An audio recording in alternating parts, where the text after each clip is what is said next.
Seguimos en Código. Roberto Gargarella, gracias por estar. Gracias. Che, las dos, vos tenías razón y yo no, porque ya de grande me olvido las cosas. Las dos notas que mencionamos de Gargarella, excelentes, la de hoy y la de criticar a Macri no es absolver a Cristina, fueron en Clarín. ¿Qué notas? Yo también me olvido. No, fueron en Clarín. Fueron así. Yo tenía casi la seguridad. Pedazo de el tiempo, pero ¿no? ¿Cómo bueno, no quería polemizar con vos, viste? Nada, está muy bien, muchas gracias. Gracias a Gargarella por esa nota, ¿sí? Por esa idea, esta idea de que... Bueno, se puede pensar. Claro. Hay espacio para pensar. No solo está permitido, siempre estuvo permitido. Hay espacio. Sino que más tiene que haber espacio. Pero ¿hay ese espacio? ¿Cómo lo ve? ¿Cómo lo está observando? Digo, usted escribió, lo planteó. Sí. La pregunta que yo hago... Yo tengo algunas dudas porque veo algunas cosas, algunas lecturas que se hacen de determinadas cosas, algunas sobreinterpretaciones que me parecen muy retorcidas. Un elemento estructural que marcaría es, digamos, lo que fue la construcción de poder que hizo el kirchnerismo. Para mí, digo, me parece que es tiempo de hablar de Macri, de pensar y criticar a Macri. Pero sobre el tema, yo creo que mucho de lo que pasó, esa dificultad de discutir, y que tuvo que ver con el veto que recibían muchos a escribir lo que querían escribir, o a disentir, o a poner... Bueno, tuvo que ver con un modo de construcción sobre el cual yo creo que todos, en particular los cientistas sociales, deberíamos pensar, porque, digamos, el modo que se derrumba el proyecto político-económico del kirchnerismo es extraordinario, digamos. O sea, es haber ejercido el poder con la billetera y con, digamos, un garrote de modo tal, o sea, lo que nosotros llamamos el hiperpresidencialismo, que impedía, digamos, la construcción del diálogo, sino que lo que se hacía era construir el poder, digamos, a la fuerza, a las patadas, pero me parece eso que es tan importante, pensar cómo construyó el poder a la luz de cómo cayó, digamos, es la metáfora de al día siguiente que asume Macri, Lázaro Báez, echa 1.500 personas, o sea... Quiere decir eso que lo que uno parecía en un momento que era un imperio, que iba a durar para toda la vida, de repente, digamos, se desmorona en un día. Y es eso, yo creo que tiene que ver con ese modo de construir violento, cerrado en una persona, impedía hablar, impedía discutir, impedía pensar diferente, o, digamos, polarizaba la sociedad con violencia, y eso se desarmó en un día. O sea, ese castillo de naipes que se cae, me parece que es de los hechos más notables de la política latinoamericana reciente. O sea, construir de ese modo también implica que se termina de ese modo. Digamos, no es una casualidad y no es simplemente, bueno, la mala suerte argentina. No, es un modo de construcción que termina con ese modo de caída abrupta en un segundo, digamos. Esa disolución es muy notable. ¿Usted está tan seguro que esto se acabó? Que esto que construyó el kirchnerismo se terminó, se derrumbó. O sea, yo creo que hay presencia institucional, diputados, algunos intendentes, hay una militancia que todavía sigue activa, hay algunos medios que todavía son muy enfáticos en la defensa del kirchnerismo. Me parece muy claro que, digamos, el poder dependía, digamos, de ese látigo y ese dinero, digamos, y era previsible. Y de la, presencia del Estado, ¿no? Sí, muchos lo habíamos escrito, digamos, que si se construye de ese modo, el día que usted ya no tenga más el control del dinero y usted no tenga más el control digamos, del garrote, digamos, pierde poder. Pero es interesante pensarlo porque hay formas estructurales de construir el poder, que no es que a lo mejor uno le está tramando, pero cuando Perón crea los sindicatos, establece una base estructural de estabilidad en el poder que perduró, digamos, por décadas. Cuando el desarrollismo establece industrias de base, es un modo estructural de construir poder. No, digamos, es una apuesta, pero es un modo de construir poder estable. Perdurable. Eso, claro, perdurable. El modo en que construyó el kirchnerismo fue este modo hiperviolento, digamos, dependiente de la ultracoyuntura, digamos, de hoy haces esto porque si no, digamos, te saco el dinero, y hacelo porque si no te vas de acá y te expulso del paraíso. Pero digo, hay modos muy distintos de construir, y en Argentina hemos tenido esos proyectos políticos que acompañaron la construcción de construcciones económicas de largo plazo, ¿no? Que era construcción de estabilidad. ¿Ya se está viendo, usted está viendo, vislumbrando cuál es la forma y el sistema de poder que está tratando de construir Macri? ¿Se puede Yo creo que algo se ve, digamos. A ver, me parece que este es un momento, digamos, donde la cosa todavía está muy en movimiento y está ahí todo negociándose.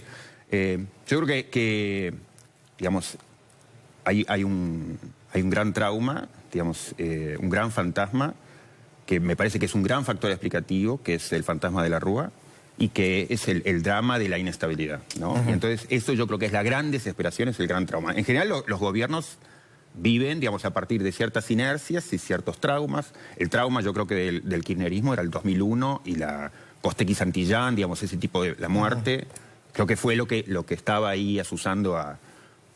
en el caso del macrismo yo creo que tiene que ver con esto, con el trauma de que un gobierno no peronista no dura. Y entonces es la desesperación de cómo hago para construir estabilidad. Ahí me parece que se mezclan estas cosas. Hay muchos, y me parece que lo que usted sugería al principio, quieren ver esto, y me parece que nos hemos contaminado de eso, ideológicamente. No, es Videla, no, él es lo que fue en los 90. Y la verdad es que no, su administración en la ciudad muestra que es mucho más pragmático, para bien y para mal. Digamos, es una cosa muy distinta. Y yo creo que sobre todo es cómo hago para mantenerme estable. Y eso implica, digamos, que pueden pasar muchas cosas. Yo creo que también eso es interesante pensarlo, sobre todo para quienes leen la política tan ideológicamente. Yo soy una persona muy ideologizada, pero me parece que no hay que leerla tan ideológicamente. Lo que pasó en la ciudad, yo creo que es el gran predictor, o uno de los grandes predictores de lo que puede pasar acá, que es el macrismo en la ciudad. Fue pacto permanente con el kirchnerismo, digamos, nos guste o no nos guste, a los dos. Sí, la legislatura fue así. Para bien y para mal, en leyes interesantes y en leyes espantosas, en negocios también cruzados. Y entonces, esa que fue falta de... es pragmatismo total. Me parece que es una marca que va a seguir para bien y para mal. Entonces es un gran predictor lo que hicieron. Entonces no es, bueno, llegamos nosotros los ideológicos, digamos, los 90 y vuelve menemismo. Sí. No, sino es mucho mejor es leer qué hicieron en la ciudad. Esa es la capacidad para pactar cualquiera, aún en ese momento con el kirchnerismo, sin empacho. Y me parece que aquí se va lo mismo, o sea, es pactar con el que se pueda porque el gran trauma es ese. El de la estabilidad. Ahora, usted explicó en la nota esta cuestión de se puede criticar una cosa sin convalidar la otra. Sí. ¿Está abierto ese espacio ya en la sociedad o es muy prematuro? ¿O está todavía todo muy fraccionado? Bueno, yo...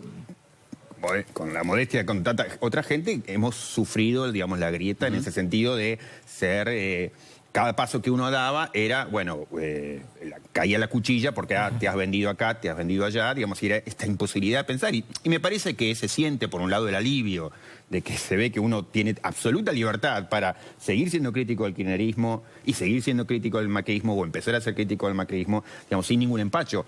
Esas barreras se han liberado y por eso es que yo respondía con esta idea de la estructura. Me parece que este gobierno no tiene el aparato ideológico, digamos, como lo tuvo controlado el gobierno anterior, y en ese sentido se liberan ciertos, yo creo que presiones que había, digamos, de... Tensiones, ¿no? Claro. Sí, pero digamos, no era simplemente presiones culturales, sino que era gente también pagada para que critique, gente pagada para que escrache, gente pagada para que, digamos, esta persona sáquenla de ahí si está hablando mal. Entonces, eso también es un elemento estructural que se ha ido. Entonces, hay mayor libertad, digamos, en este sentido, digamos, más oxígeno. Se siente que uno, digamos, puede hablar más relajadamente. No, eso, que el mundo no se divide en dos, digamos, que la política argentina no se divide en dos grupos, digamos, ¿no? Eso sí, me parece que se empieza a notar, eso me parece claro por estos elementos estructurales. En el mundo de las ideas, donde se ha discutido quizá más intensamente que en otros durante estos años, ¿cómo ve la evolución? ¿Hacia dónde? ¿Qué pasa con los fanáticos de uno y otro lado? Bueno, yo creo que los fanáticos de ayer, que por ahí siguen siendo fanáticos hoy. Para mí corren la misma explicación que daba al comienzo. Yo quise marcar esto, que políticamente había una hiperconcentración y económicamente también, y que, digamos, en el momento que se perdía la billetera y el garrote, digamos, eso casi se cayó. Y entonces, mucho, digamos, se les fue el control. Ahora, en donde hubo un cierto triunfo fue en este terreno cultural. Digamos, en donde yo creo que sí, que es lo que se sigue notando, que eso perduró. Lo que en el peronismo, que yo le decía, digamos, perduró el sindicalismo, la estructura económica. Aquí perduró, yo diría, la estructura cultural, en el sentido de que ese mensaje, bueno, que es un grupo, yo diría, relativamente pequeño, pero que tiene influencia en la creación de opinión. Entonces, eso se nota y eso digamos, está vivo. Entonces, ahí sí, digamos así, pervive el kirchnerismo. En los otros... Es lo que acaba de verse en el bloque anterior, digamos. Es que cuando se fue la billetera, digamos, un montón de gente se fue al kirchnerismo y digo, yo no tengo nada que ver con eso.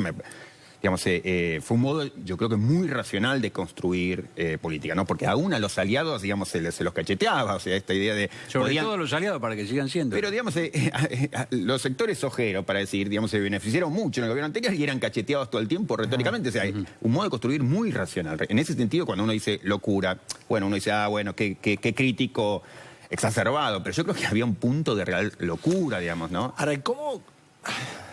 Es difícil la pregunta porque tiene casi un perfil psicológico, pero digo, ¿cómo explica, porque usted está explicando muy bien desde su lugar, un fenómeno casi de locura que tuvo 12 años de acompañamiento popular muy bueno, pero eso, digamos, otra vez, yo creo que... ¿cómo se mira desde la sociedad eso? No, digamos, hay mil cosas para decir. Una, vía de entrada, otra vez tiene que ver con esto de los traumas sociales. Un trauma social muy importante para el sector cultural que sigue acompañando al kirchnerismo es el trauma de los derechos humanos, o sea, la tragedia de los derechos humanos. Y entonces, para muchísima gente, para mucha gente joven, que no vivió la dictadura y que no vivió Alfonsín, o sea, las generaciones que vinieron después de uno, bueno, la política empezó con Menem, entonces era la entrega, y luego siguió con De la Rúa, el desastre, y luego apareció Kirchner, que reivindicaba los derechos humanos, etcétera, y entonces fue... Entonces, para quienes reconocieron el valor de los derechos humanos, el kirchnerismo dejó un mensaje que era importante, por más que uno puede decir... fue mentiroso, fue interesado, pero digamos, eso quedó. Entonces, mucha gente, digamos así, de generaciones anteriores que estaba traumada por la crisis de los derechos humanos, vio aquí una reivindicación y mucha gente joven se enganchó también diciendo esta es la gran alternativa a lo que fue Menem y la Rúa y todo eso. Entonces, esas son formas de explicar, digamos. O sea, creo que hay una vía de entrada muy importante de algo que es crucial en la historia del pensamiento político argentino, que es el tema de los derechos humanos, ¿no? Entonces, y eso quedó muy asociado en un momento, por buenas y malas razones, las ha habido los dos, con el kirchnerismo. Y ahora Macri que dice nunca más, que va a la ESMA. ¿Va a disputar eso o qué quiere hacer Macri? Yo, digamos, prefiero, o sea, puedo decir algo, pero prefiero concentrarme en la cuestión como estructural que la cuestión discursiva. Por esto me parece que hemos tenido una sobrecarga de cuestión ideológica. El discurso, y el discurso en particular digamos, el otro día en el Congreso de Macri, deja notar todo esto, pero es como que yo siento demasiado, son construcciones de académicos, intelectuales, de los... digamos, los que escribas, que dicen, bueno, pone esto, y está bien, digamos, si uno puede hacer el análisis semiológico, y digamos, hacer el análisis del discurso, y si efectivamente hubo digamos, nombres que aparecieron, nombres que fueron ocultados, temas como, ojo que voy a sancionar a las empresas, o sobreactuar la idea del, digamos, de nunca más, etc. Pero en esto, en la sobreactuación, se nota mucho contra qué está reaccionando, ¿no? Contra qué. Entonces, yo creo que uno de los temas interesantes es, hay una gran sobreactuación de autoridad tratando de mostrar yo no soy de la Rúa. Muchos de los peores errores del macrismo, que hay muchos, que tienen que ver con los decretos iniciales, con el protocolo de protesta, que yo creo que es tremendo, digamos, que es un gran error. Creo que lo que se hace con Milagro Sala, digamos, más allá de lo que, no tengo duda, digamos, de muchos de los delitos que ella puede haber estado involucrada, pero, digamos, me parece que también ahí hay un error. O sea, mucho de lo que se hace es esta idea de sobreactuar autoridad, digamos, y hay asesores ahí silbándole al oído y diciéndole, sobreactúa autoridad por mostrar que vos no sos de la Rúa, ¿no? Entonces, yo creo que está esa, ¿no? De esa sobreactuación, que es un intento, digamos, promovido por cierto grupo que tiene aire dentro del gobierno. Muchas gracias, Gargarela. Muy amable, muy amable. Gracias. Nosotros desde acá nos vamos a ir a repartir los premios de cada jueves. Como siempre. Director, medalla de oro, nosotros vamos donde tenemos que estar.